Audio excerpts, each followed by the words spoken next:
Once upon a time, in a land far, far away, there were 3 bowls: the plain Cheerio bowl, the honey nut Cheerio bowl, and the multi-grain Cheerio bowl. Anybody who was anybody wanted to be living in the honey nut Cheerio bowl, but only the lucky few got to be living there.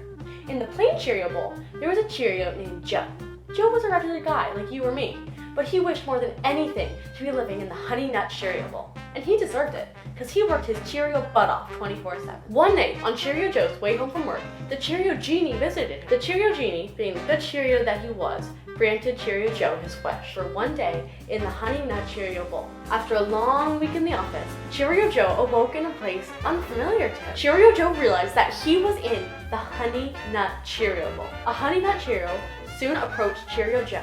This Cheerio wasn't cracked or broken and looked like he had just taken a nice dip in skim milk. A bowl with skim milk?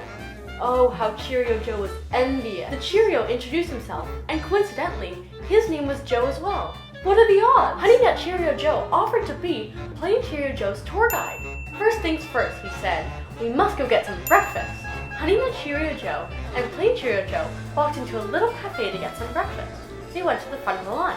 The cashier politely told them that they had to go to the back of the line. Where's that? Plain Cheerio Joe asked. Go 5 blocks down, then 3 rights, then 2 lefts, and 6 more rights, and then you'll be at the end of the line, she said. Plain Cheerio Joe obliged and waited in the long line. After breakfast, Honey Nut Cheerio Joe told plain Cheerio Joe that he had to go see the National Cheerio Museum. Plain Cheerio Joe loved museums, so he happily agreed. Once they got to the museum, though, they had to purchase tickets to see some of the exhibits. They were told by the ticket cashier that they had to go to the back of the line again. Where's that? Plain Cheerio Joe asked. Go 5 blocks down, then 3 rights, then 2 lefts, then 6 rights, then 1 more left, and then you'll reach the end of the line, she said. Although the line was long, plain Cheerio Joe was ecstatic because he got to see the first Cheerio ever created. After the museum, Honey Nut Cheerio Joe recommended that they go see a movie because the plain Cheerio bowl doesn't have any theater.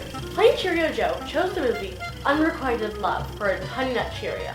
Even Cheerios love romantic comedies. The theater was gorgeous, and plain Cheerio Joe was happy until he was told that he had to go to the back of the line again. Where's that? He asked. Walk 1.37 miles until you get to a fork in the road. Then take a right. Then take 1 right, 1 left, 1 right, 1 left, 1 right, and 1 long left, and then you'll be at the end of the line, she said. These long lines were really starting to bother plain Cheerio Joe, but he knew that he was only there for 1 day, so he had to make the most of the experience. After the movie was over, Honey Nut Cheerio Joe suggested that they go to a party. This way, plain Cheerio Joe could meet a bunch of other Honey Nut Cheerios. Right as they got to the party, they were told that they had to wait at the end of the line. Plain Cheerio Joe was getting a wee bit frustrated when he asked where the end of the line was. Although plain Cheerio Joe was exhausted by the time he got into the party, he was ready to dance the night away. So they headed straight to the dance floor and boogied all night. 2 hours in, plain Cheerio Joe got really thirsty. So Honey Nut Cheerio Joe told him that the punch there was the Bong Gok Pong. Plain Cheerio Joe realized that without the punch, he'd probably pass out. He went up to the server and said, "Where's the punch line?" And the server said, "There is no punch."